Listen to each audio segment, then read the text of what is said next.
دنیا سے چلے گیا، اللہ نے خود اتر کر تو نہیں ذکر کرنا، لوگوں کی زبانوں سے کروانا نا۔ آج میں اگر 450-500 سال بعد بیٹھا ان کی بات کر رہا ہوں تو یہ اسی کی توفیق سے ہو رہی ہے نا۔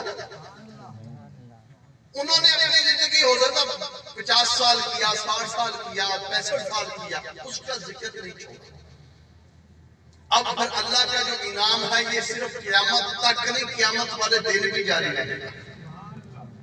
فرمایا جو ذکر کرنے والے لوگ ہیں، فرمایا اللہ رب العزت کے کچھ بندے ایسے ہوں گے جن کو موتیوں کے ممبروں پر بٹھا کر اللہ کی بارگاہ میں لے جایا جا رہا ہے، ان کے چہرے سورج سے بڑھ کر روشن ہوں گے۔ صحابہ نے پوچھا یا رسول اللہ وہ کون ہوں گے؟ فرمایا وہ انبیاء بھی نہیں ہوں گے، صحابہ بھی نہیں ہوں گے، شہداء بھی نہیں ہوں گے۔ یا رسول اللہ وہ ہوں گے کون؟ فرمایا وہ مختلف قبیلوں، مختلف جگہوں، مختلف خاندانوں کے رہنے والے ہوں گے، کسی ایک جگہ پر بیٹھ کر اللہ کا ذکر کرنے والے۔ یہ پھر انعام قیامت والے دن۔ اب دیکھیں نا جو بندے کو ممبر پر بٹھایا کے لے جایا جا رہا ہو، اس کے مطلب پیدل تو نہیں چل کے جا رہا ہو، ان کو اٹھایا گیا ہوگا۔ اٹھانے والا قیامت والے دن کون ہوگا؟ فرشتے۔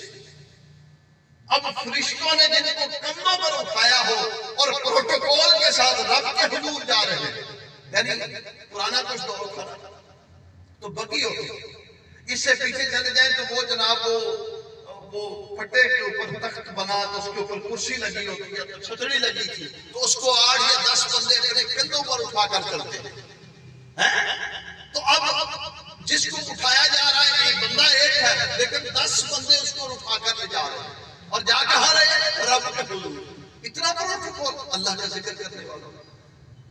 تو اس لیے یہ مجالس ذکر جو ہے یہ انسان کو اتنا بڑا انعام دیتی ہے کہ اگر کوئی بندہ کثرت ذکر میں لگ جاتا ہے، جیسے حکم ہے قرآن کریم میں، فرمایا یا ایھا الذین آمنوا اذکروا اللہ ذکرا کثیرا، اے ایمان والو اللہ کا ذکر کرو اور کثرت کے ساتھ کرو۔ اور کثرت کی تعریف صرف ایک ہی ہوئی ہے کہ راؤنڈ دا کلاک جو چیز جو 24 گھنٹے جاری رہے اسی کو کثرت کہا گیا۔ اور اگر کوئی بندہ زبان سے ذکر کرتا ہے تو پھر وہ کثرت نصیب نہیں ہو سکتی، کیونکہ زبان سے کھانا کھانے لگ گئے تو زبان بند ہو گئی، دنیا میں گفتگو میں لگ گئے تو زبان بند ہو گئی۔ 8 گھنٹے 6 گھنٹے 10 گھنٹے بندے نے سونا بھی ہے، جب سوئے گا تو زبان بند ہو گئی۔ اگر کوئی بندہ فعلی ذکر کرتا ہے، مثلا نفلی عبادت میں لگا ہوا، بے شک وہ بھی ذکر میں شمار ہو سکتی ہے۔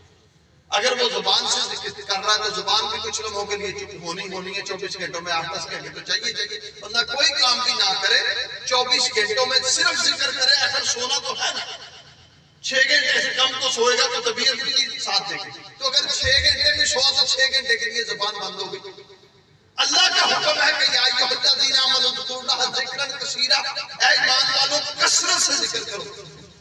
اب کثرت سے زبان سے کرتے تو پھر تو زبان جب بند ہوگی تو کثرت نہیں رہے گی۔ اگر کانوں سے کوئی ذکر سن رہا ہے، ذکر سن رہا، تلاوت سن رہا، نعت سن رہا، ذکر سن رہا، آخر کچھ لمحے سونا ہے تو پھر ذکر بند ہو گیا۔ ہاتھوں سے کر رہا ہے کوئی بھی عمل دیکھی گا اس کو بھی ذکر میں شمار کیا گیا۔ آپ کوئی بدنی عبادت کر رہے ہیں، کوئی کان کی عبادت، کوئی، کیونکہ آپ کے جسم کو آرام چاہیے ہی چاہیے۔ صرف جسم ایک ایسا حصہ ہے جس کو آرام نہیں چاہیے، وہ ہے قلب، دل۔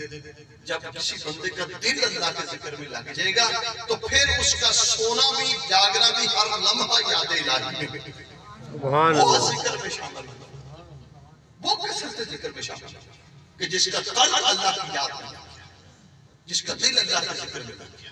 اب اکیلے بیٹھ کر ذکر کرتا ہے، اس کے اپنے فوائد ہو سکتے ہیں، لیکن یہ جو صحبت میں